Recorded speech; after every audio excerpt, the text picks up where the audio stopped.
estamos mais uma vez aqui numa entrevista com duas pessoas muito importantes das ciências sociais, a professora Vânia Vaz Silva e a aluna dela do terceiro ano das ciências sociais, Camila Vicente, que trabalha o que é ser mulher.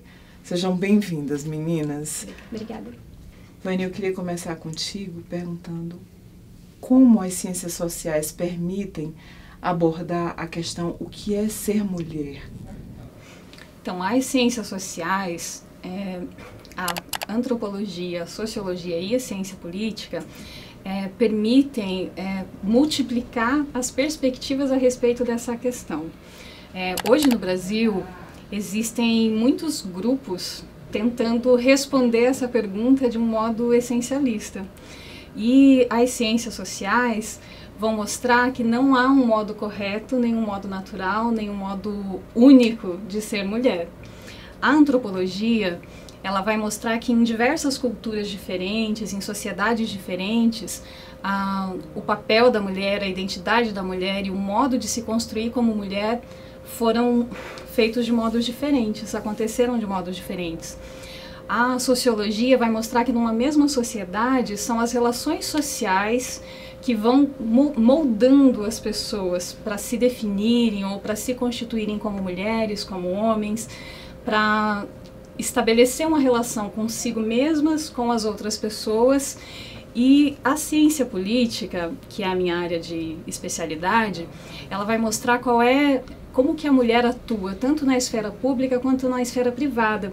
E como que a sua atuação, por exemplo, na esfera privada, sendo a principal responsável por toda a reprodução social, pelo cuidado das crianças, cuidado dos doentes, cuidado dos idosos, como se isso fosse algo natural, que não precisa ser pago, porque as mulheres supostamente viriam com uma predisposição a abrir mão de si mesmas, dos seus interesses para cuidar de outras pessoas, como que isso é apropriado politicamente, primeiro, para não remunerar esse tipo de trabalho, segundo, para produzir uma vida em que ela tem que arcar com duplas e triplas jornadas e sem reclamar, e se mantendo bonita e agradável. Então ela precisa fazer tudo isso e ainda estar bonita, estar disposta, nunca reclamar, né? Então se constrói esse tipo de imagem. E ao mesmo tempo essa mulher não tem tempo e nem condições de participar da política como os homens acabam tendo. Então, essas questões que são fundamentais acabam não aparecendo na esfera política do modo como deveriam aparecer, porque as mulheres acabam tendo que se responsabilizar por todos esses cuidados. Então, as ciências sociais vão mostrar diversas outras formas de ser mulher e diversas outras respostas a essa questão, o que é ser mulher. E isso é fundamental no debate atual. Muito importante. E aí eu olho para essa princesa, uma menina do terceiro ano, que está estudando o que é ser mulher, né, Camila? Que legal. E perguntaria para você, como você enxerga, como você vê, enquanto estudante de ciências sociais, a questão da mulher na atualidade? As ciências sociais me permite fazer uma leitura da nossa sociedade, como ela está organizada e por que ela se organizou dessa forma. E atualmente a gente vê um panorama de forte enfrentamento de opiniões. E questões como gênero, feminismo e política está sendo falado por muitos. Todos têm algo a dizer sobre, seja concordando, seja discordando. E nesse contexto, as ciências sociais me permite compreender tudo isso e entender até que ponto as falas são opiniões, são ideologias e até que ponto não são. E diante disso, eu, junto com a professora Vânia, começamos uma pesquisa sobre o que é ser mulher, o que constitui ser uma mulher na nossa sociedade. Por que que isso é considerado ser mulher e aquilo não é considerado ser mulher? Isso buscando os dados da biologia, na cultura e na ciência política, para tentar compreender como que se constituiu o que hoje a gente pensa sobre ser mulher. Vânia, por que esse debate é tão importante na atualidade, na atual conjuntura? Sempre que as as lutas políticas elas ficam acirradas, como nesse momento, né, que nós tínhamos um momento em que os direitos das mulheres e a diversidade sexual e afetiva vinham sendo estimulados. As pessoas tinham direito de se constituir como pensavam ser melhor, né, para si mesmas. Quando você entra num momento político e econômico complicado, né, em que se pretende ampliar a exploração do trabalho, e quando a gente fala em exploração do trabalho, todo trabalhador é explorado, mas a trabalhadora é mais explorada do que o trabalhador, a trabalhadora negra é mais explorada do que a trabalhadora branca, então você precisa trabalhar com diversas variáveis de raça, gênero, classe social, formação. Então, assim, quando o debate chega nesse nível, a gente volta a ter que olhar como é que se constituiu historicamente as relações entre homens e mulheres. Como que a subordinação da mulher foi construída, principalmente nas sociedades ocidentais, que papel ela desempenhou, porque às vezes a gente fala assim, fica muito complicado, né? Mas dá para simplificar. Quando você convence uma menina desde criança que além de ter um emprego, quando ela chegar em casa, a responsabilidade por manter a casa arrumada, o cuidado com os filhos, o cuidado com alguém da família que fica doente, o cuidado com os idosos, é alguma coisa que ela precisa fazer sem receber nada por isso, quando você ensina a mulher que ela precisa ser resignada, que ela precisa aceitar todo esse ônus, né? E aceitar sorrindo, bonita e muito bem arrumada, você multiplica o tipo de poder que você exerce sobre esse corpo, sobre essa vida, né? Então, o que a gente tem visto publicamente se tentar fazer de novo, né? Uma tentativa de convencer as mulheres de que toda essa conquista que os movimentos feministas, né, no plural, conseguiram até então, que é possível retroceder. Exatamente. Que o lugar da mulher... Porque agora ninguém também vai dizer que as mulheres devem ser donas de casa. Porque não é isso que está sendo dito. O que está sendo dito é que além de você ter um emprego que gera lucro para o seu patrão ou para sua patroa, você também tem que fazer todo esse outro trabalho que quando você não trabalhava fora, você fazia. Então você tem que fazer tudo isso e ainda você tem que ter um corpo num determinado padrão, porque a identidade da mulher tem tudo isso. É uma questão de corpo, a questão da sexualidade, o controle que os homens visam de novo exercer sobre a sexualidade das mulheres, né? O tipo de esposa que eles querem ter, né? Então isso está em público de novo, sendo empurrado, né? E um aspecto curioso dessa discussão hoje é que, ideologicamente, muitas mulheres que hoje só podem falar na esfera pública, só têm voz, só foram para a universidade ou só têm o seu próprio negócio por conta das lutas feministas do passado, várias dessas mulheres se colocam como antifeministas, que pode ser por maldade ou por incompreensão, né? É um absurdo isso, que a gente parar para pensar e discutir um objeto de estudo como esses passa a ser até doloroso para a gente, porque foram muitas as conquistas, né, Vânia? Nós não estaríamos aqui na universidade, nós não teríamos voz, as nossas vozes ouvidas, se não fossem os movimentos feministas. Mas ideologicamente, todas essas conquistas vêm sendo atacadas, porque o papel da mulher para sustentar um tipo de sociedade opressora que a gente vive, ele é muito importante. Por isso que se tenta naturalizar esse papel, tentando convencer as mulheres de que toda essa opressão deve ser aceita e com um sorriso. E que não é opressão, que elas nasceram para fazer isso. Por isso a naturalização. Exatamente. Agora nós vamos fazer uma pausa para que o Henrique possa fazer uma pequena chamada sobre esse assunto.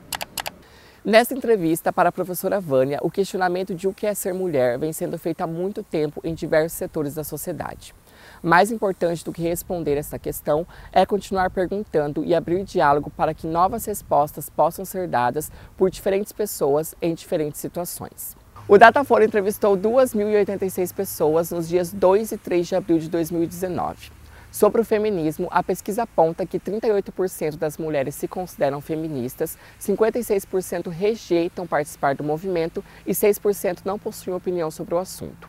Fique agora com a segunda parte do Entrevistas com Ana Maria Vasconcelos. De volta à nossa entrevista, eu vou perguntar a Camila, quais leituras você indicaria para alguém que quisesse ou que estivesse curioso para se aprofundar no assunto?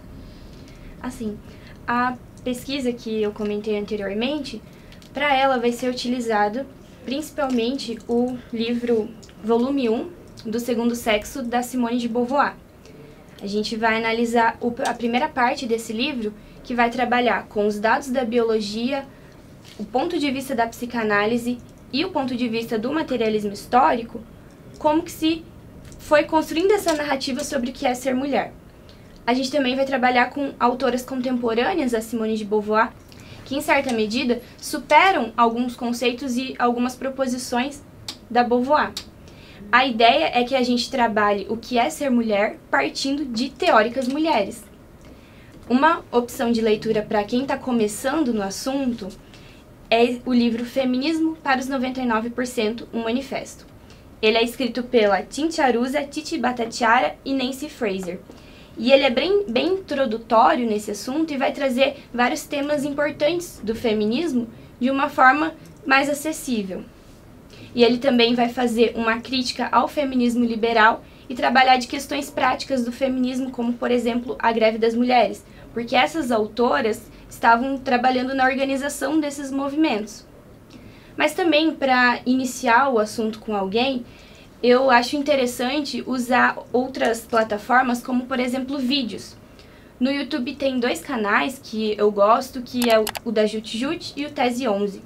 O da Jut Jut vai trabalhar com assuntos mais cotidianos e mais da prática do feminismo, não da teoria. Já o Tese 11, pela Sabrina Fernandes, que é uma professora da UNB, ele vai trazer as teorias do feminismo de uma forma mais simplificada, para abranger mais pessoas. E também tem um podcast chamado Mamilos, que ele é organizado por jornalistas e elas compõem mesas temáticas. E vez ou outra tem algum tema como, por exemplo, mulheres no trabalho, maternidade, relacionamento abusivo. Esses 3, assim, eles não estão fechados só para assuntos do feminismo. São sugestões, né? Mas eles trabalham esses assuntos direta e indiretamente várias vezes. Então, quando você vai iniciar a conversa com alguém que não conhece o tema, eu acho que é uma boa começar por aí. Até porque é preciso ter base sobre o assunto para poder opinar, né? Não adianta você ficar emitindo juízos de valor sem ter base científica, sem ter leitura, sem ter estudo. Então, mesmo nesse momento em que a educação é frágil, se fragiliza, né, se torna frágil, é importante que a gente preserve o estudo, a pesquisa, a leitura. E aí, Vânia, eu vou te fazer uma perguntinha para a gente terminar o nosso bloco importante. Nós sabemos que há pessoas, sejam elas meninas ou meninos, que são antifeministas e que não gostam de discutir, ou não querem, ou não se sentem confortáveis para discutir esse tipo de assunto. Como abordar assuntos como esse, o que é ser mulher, com essas pessoas?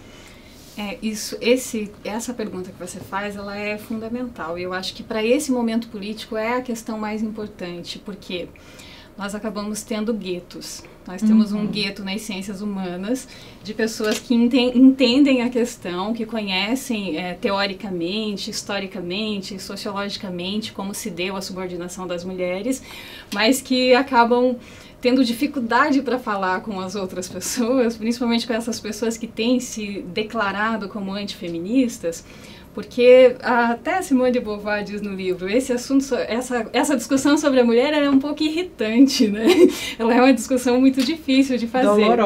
Dolorosa, porque aí você, por exemplo, hoje, nós com a nossa idade, nós sabemos que muitas meninas só estão na universidade, e mesmo nós só passamos pela universidade por conta das lutas históricas. Mas eu acho que uma boa abordagem é, primeiro, esquecer um pouco o rótulo, né? Você, para falar das conquistas do movimento feminista, você não precisa chegar direto dizendo, bom dia, vou explicar para vocês sobre o feminismo. Então, acho que a gente pode fazer uma conversa um pouco diferente, um pouco mais empática, um pouco mais compassiva e entender que sim, nós temos mulheres hoje que estão jogando contra as mulheres que são lideranças, que são antifeministas declaradas, que querem ver esse retrocesso. Mas essas são a minoria. A maioria das mulheres, inclusive as que estão apoiando, que estão dando like nessas páginas, elas não têm noção do que elas estão fazendo. E eu acho que nós, das ciências humanas, das ciências sociais, a gente precisa abrir um diálogo com essas pessoas. E talvez uma boa abordagem seja a partir das conquistas, seja contando, sabe, roda de conversa, contando como é que as mulheres chegaram no ponto que nós estamos hoje. Eu vou dar só um exemplo. Nós estamos fazendo uma pesquisa lá em Toledo sobre a participação das mulheres na política, porque historicamente ou não se elegia nenhuma mulher ou se elegia uma, e agora tem 4 eleitas.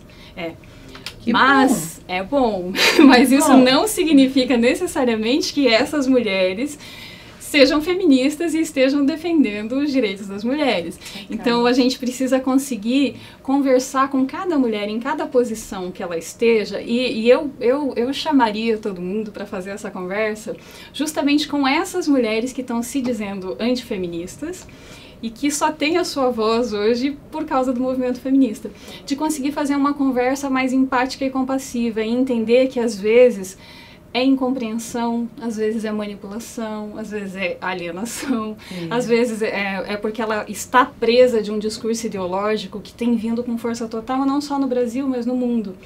Então, o que eu acho é que a gente tem que quebrar os guetos, as bolhas, né? A gente tem que sair da nossa bolha lá das ciências humanas, onde todo mundo concorda, e começar a fazer essa conversa nas escolas, onde quase é impossível fazer isso hoje, nas escolas, nas ruas, em casa. Chamar os pais, as mães. Isso. Começar pelas mães. Na festa do fim de semana, no almoço de família. É hora de começar a falar sobre esse assunto para a gente impedir esse retrocesso. Porque mesmo que haja essa resistência, é necessário plantar essa semente. Mas por que você se sente assim? Isso. É natural que você se sinta assim, mas existe uma outra perspectiva de vida. Exatamente. Essa é a conversa que a gente precisa fazer com todo mundo. Vânia, Camila, foi um prazer tê-las aqui. E olha, vocês sabem que as câmeras da TV Imago estão sempre abertas para vocês.